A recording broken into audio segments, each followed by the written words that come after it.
Joey Tamkin. I'm with Photos.com, and we're gonna chat about how to put up a gallery wall really anywhere you want, in your home, in your office, any wall. So I have some examples of gallery walls that we've done with Photos.com, and I'll kind of walk you through the challenges that we were going through and kind of how we solved them. You could reinvent the space and go to Photos.com, where we have curated galleries. You want to lay out all of your options. It's a little bit like dating because you have to live with it. Not forever, but like for a little while. So you really want to know your options. Like you want to spend some time with it, and you just don't want to overthink the theme. Like it can really get in your head and cause you to hang up. After you know all your options, you want to kind of look through and say, okay, what doesn't fit here? Like what doesn't feel right? What are you looking at? What's just like, yeah, I don't know if I really want to put that on the wall. I like to pick a focal point. It gives me a starting point. Like when people come into my space, what do I want them to see? And when I come home from a bad day at work, or I wake up in the morning, what do I want to look at?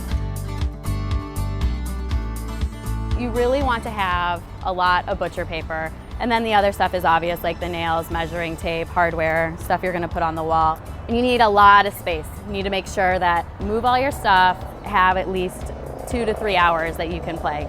And you need to know the size of your space. Measuring is huge.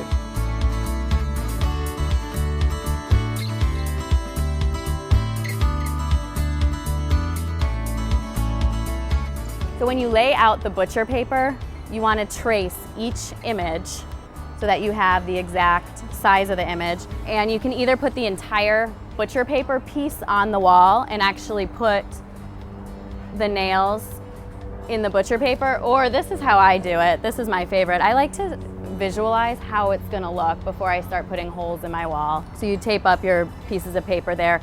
And it's really important to label them. I can't tell you how many people will do this and they didn't like write down what image was what. Back to some more hanging tips.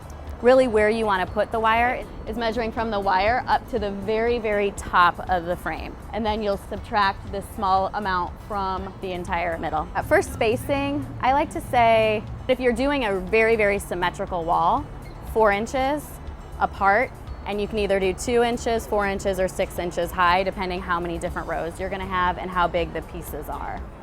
My number 1 tip to walk away from here is double up on your nails. So when you know where to put the nail in the wall, where the hook goes, go about 1.5 inches on either side of the nail, and that's where you wanna put 2 hooks, because when you hang the art, 1, it'll be more stable, but it'll also level it out. Thank you all for coming.